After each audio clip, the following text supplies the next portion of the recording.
Hello, and welcome to the AB Relationships Podcast. Your hosts are Angela Lazariki, psychologist and psychotherapist, and Boris Hertzberg, psychoanalytic therapist and couples consultant. We talk about relationships and discuss some ways in which we can help each other in relating better. It is a space for sharing, discussing, and brainstorming common relationship difficulties, as well as real-life issues presented by our guests. Please note, this is not therapy, nor is it a substitute for therapy. Enjoy, as we are about to begin. Well, hello everybody, and hello Angela. Hello, Boris. It's We nice to be here. Yes, same here. Nice to see you. We are continuing our efforts in recording our podcast and being useful to people and also being fun to ourselves. Bringing psychology to masses and making it enjoyable and discussing things that are interesting for us with you, whoever is listening to us. And this time we decided to switch from audio format to video format and try how it goes. Yes. And this is, as the title suggests, a change. A change not only in our format, but in how we feel about this podcast. And I think, if I'm understanding correctly from both of us, Boris, this is a step out of both our comfort zones. Very much so. It's a big change for us, and we don't know how it will go, but we decided to give it a try. So you can support us with your like or with your comment.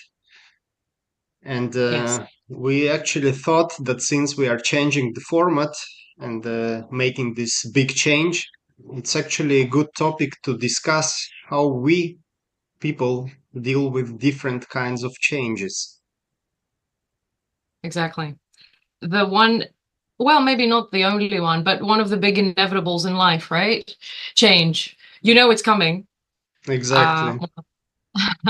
Right? So how do we deal with change, and how are we going to support ourselves when it comes? You said that it's one of the most predictable things in life.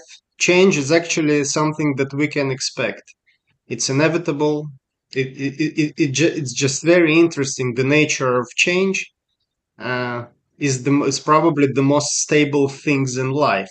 Exactly. Yeah. And you know what I was thinking also about when I was thinking about this topic, because I knew we were going to talk about it in this episode. I was thinking, yes, change. We can all relate, obviously, for sure. But then I just went into types of change, like change that are planned, changes that are sudden, changes that we have control over, changes that we don't have control over, because obviously there's different preparation, there is a different psychology to both of them. Yes. Mhm. Uh, So even though this specific change was a planned change, right? This is the situation that we can control, and we both decided, hey, let's try the video format and see what happens, right? It's still interesting to kind of notice the effects that it has in us, how much more nervous we are, what type of preparation we have made, and how much, if any, resistance there is. Because I know there was resistance for me at the beginning. I was like, oh no, do we really have to do this? Maybe not. Why did we even talk about it? Right? yes, I totally agree. Agree about this nervousness and maybe embarrassment and the question, do we really need to do this? Maybe we can stick with the audio format and continue just like we did just to speak. But on the other hand, something challenges us, and this something brings change. We wanted to try something new. We wanted to see how it goes. We wanted to feel ourselves in this format. We also wanted to be more visible, to communicate with people in a more direct way, visually.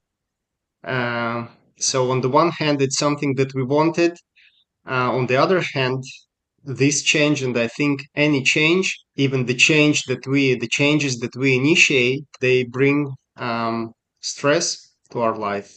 Absolutely. Yeah. Yeah.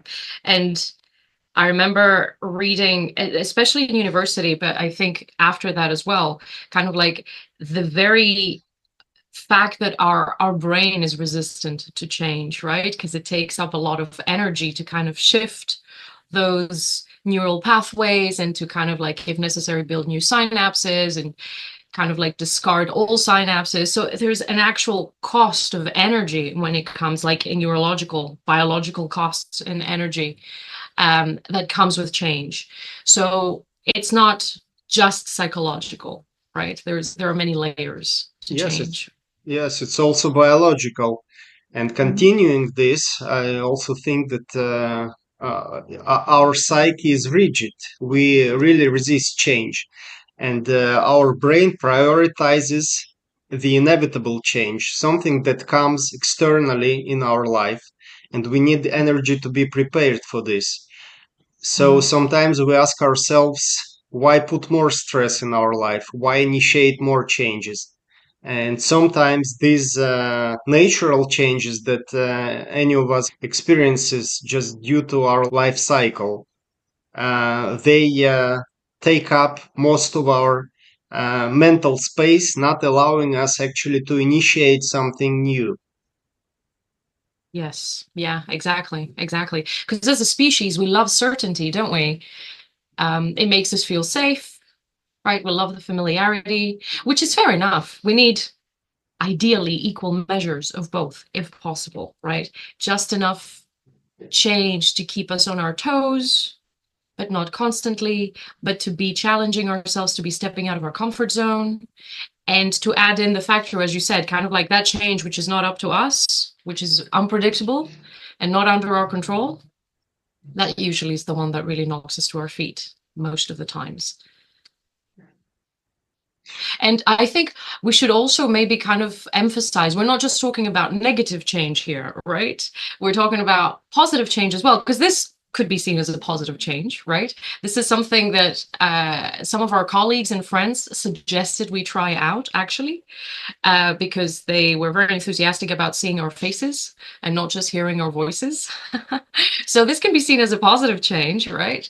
Um, but that also carries with it a lot of the same difficulties as negative changes, even though you might think Yeah, otherwise. Yeah. it's interesting to note. It might be a positive change for them. They are happy to see us, but would it be a positive change for us?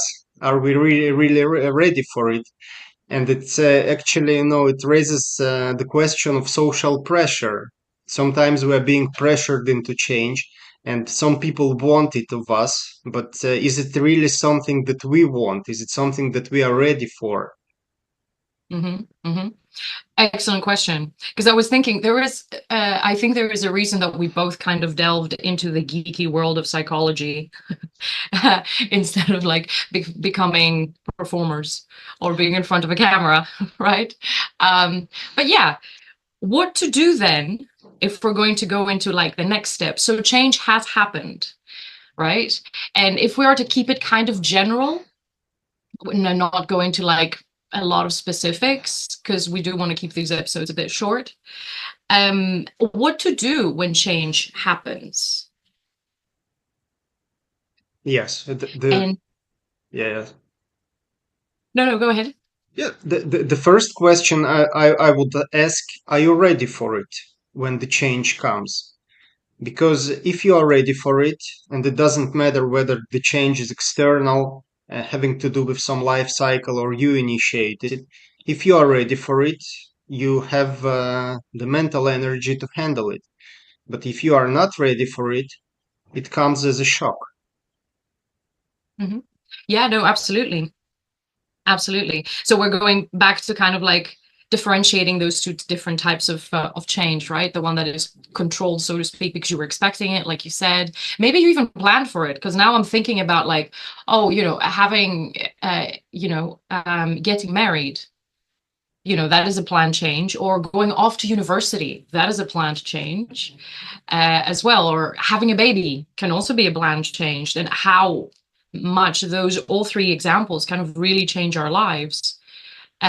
Or as you said, when it's unplanned, even more so, right? Because usually unplanned means catches us by surprise. So what do we do then? Right. And as with everything else, I think in psychology, we always kind of go back to what are our resources? What resources have we built throughout our life? What is our support network? It's you are mentioning a very important thing, I think. Before we initiate any change, we need to make sure that we have the resources to build on them. Because if our life is hectic, we don't have those resources. We find it difficult and chaotic to handle things as they go in their routine ways. It probably will be difficult for us to add additional things and to make changes. So again, I think it's a matter of readiness when we've built enough inner resources to deal with these new things that changes inevitably bring with them. And now Mhm. another thing I would mention, since we are talking about being ready to changes, sometimes we think that we are ready, but once we experience the change, and as all these serious things that you've mentioned, I could also add like moving to another country or getting divorced, for example, which can be a major change. We think that we are ready, but it occurs that we are not ready to the extent that we had thought. So in this case, we need inner resources to deal with this initial phase of shock and maybe of helplessness, of maybe not expecting what to do.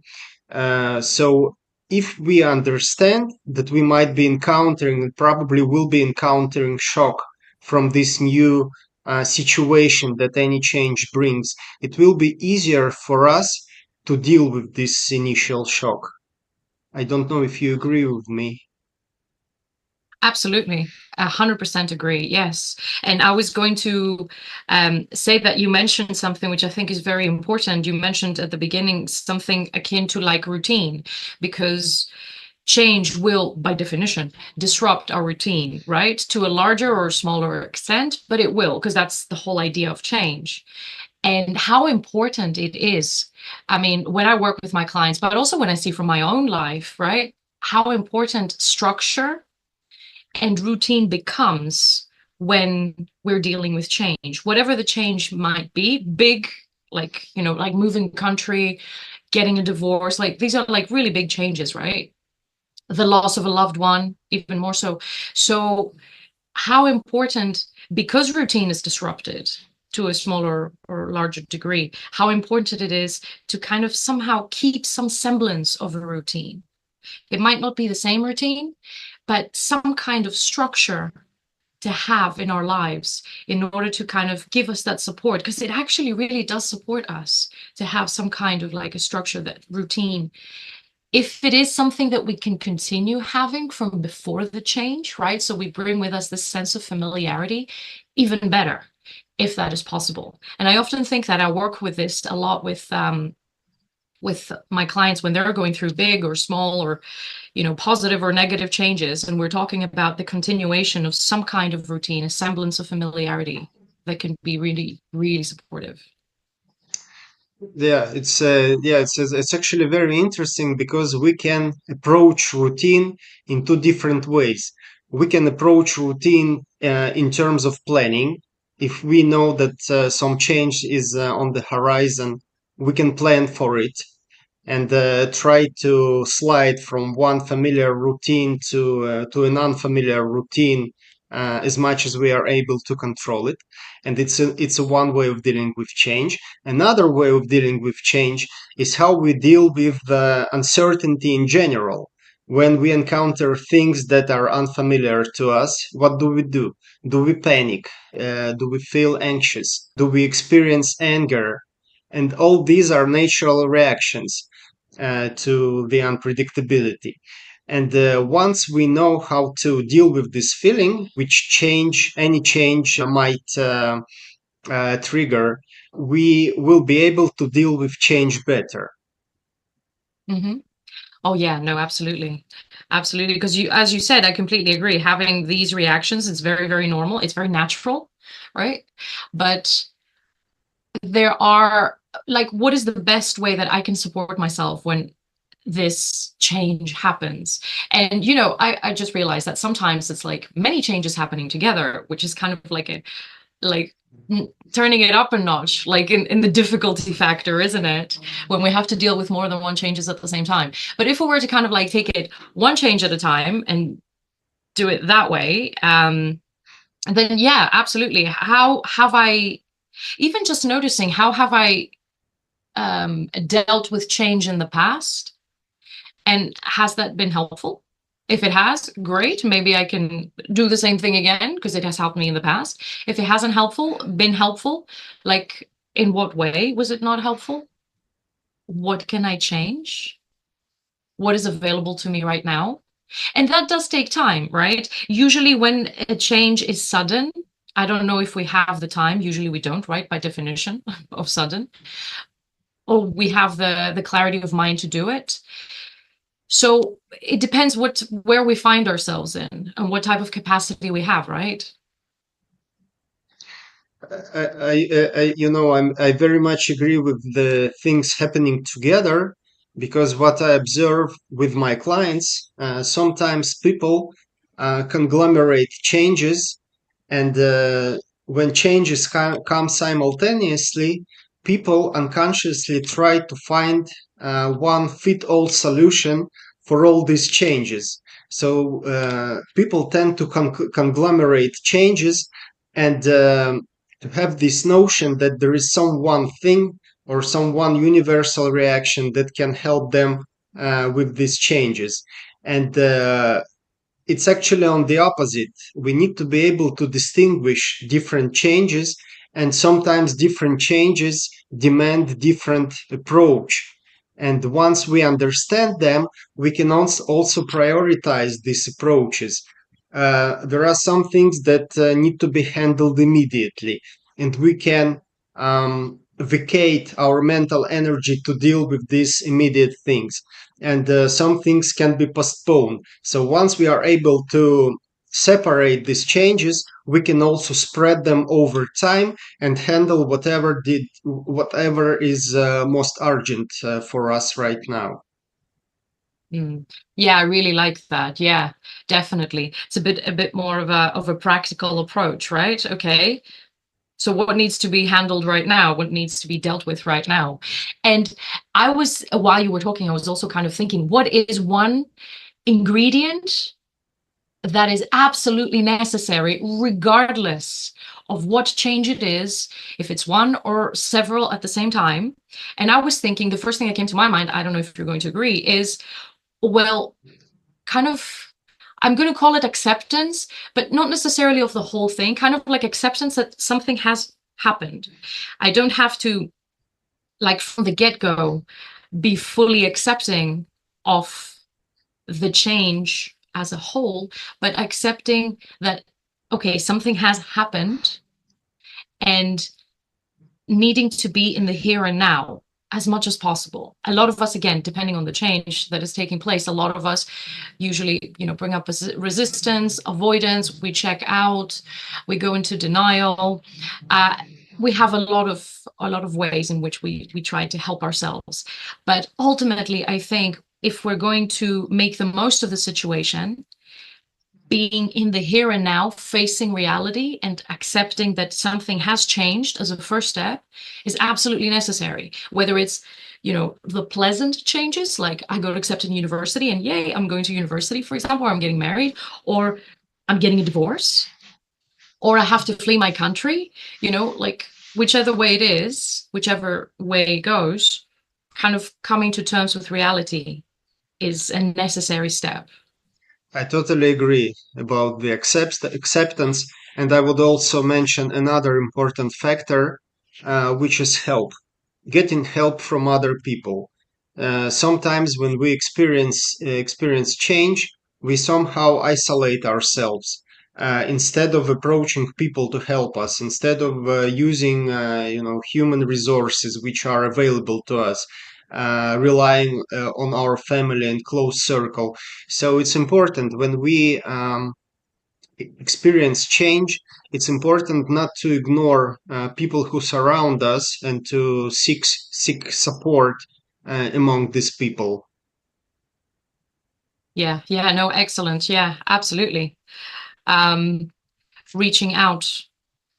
And I would add to that, I think it's like we're kind of mentioning the steps of handling change here. We're both taking turns and mentioning steps, because I was thinking also about like processing the change, right? After the initial kind of like acceptance that something has changed here and I need to kind of shift, whatever the shift might look like, giving ourselves the time to process whatever that change is, because by definition, right, again, I keep on going back to the definitions because that's how it works in my head. Change will mean that something has ended, stopped, and something else is now happening, something else is reality, right? Something else exists. So taking the time to process this change in chapter or phases in our lives, right? Something has been lost, gone, finished, completed, and something is new, is present, starting, right? So I don't know how many of us actually take time to be there, a witness, in this change in our story, and allow for the emotions that will inevitably come up, right? To just allow ourselves to just sit with them a little bit, feel them, right? It's very, very normal for these things to happen. Yeah, excellent. I'm also thinking about that once we know how to appreciate different stages in our life, which we manage to overcome, and to really appreciate our small steps and the success that we have been making, and it makes it easier to deal with future changes because we are able to rely on our previous experience. So it's Exactly. important not to devalue ourselves and our progress in order to Exactly. deal with future changes. Absolutely. And I know this might sound like a little bit of a cliche, but I think it's very true to kind of, exactly as you said, like fall back to our previous experiences and what we say a lot of the time. What has been my success rate here, right? With the previous changes in my life that I've had to process and overcome and handle, right? So looking back, because that can really help with our confidence. It can help with the trust that we have in ourselves to overcome things or to adapt to change. Yeah. And yeah, since we decided to keep our episodes about 25 to 30 minutes, how do we handle the significant change of bringing this episode to an end? Um, I feel fine about closing up things here. I think we mentioned a few good points. This is completely, at least from on my side, is completely impromptu. I'm just having a few ideas about change, going back thinking about my life and my clients' lives as well. So yeah, I feel good. I feel good about this change. Excellent. How about you? How about you, Yeah, Boris? yeah, Are yeah, you yeah. Me too. I'm actually in deep thinking about what we've discussed, and I'm thinking I'm taking something out of this episode for me, something good? useful, and yeah, some food for thoughts. Yes, good, good. Very Excellent. nice. Yeah. So, Angela, thank you very much, and also thank you to our listeners and viewers who have been with us. Um, we appreciate your feedback, and let's stay in touch. And thank you again. Hope to see you soon. Thank you, Boris. We will see you in the next episode. Bye. You were listening to the AB Relationships Podcast. If you enjoyed it, please share it with your friends and subscribe to be notified of the new episodes. If you would like to become our next guest, please leave your details in the form in the description. If you have any questions or would like to talk to the hosts, please also refer to the description.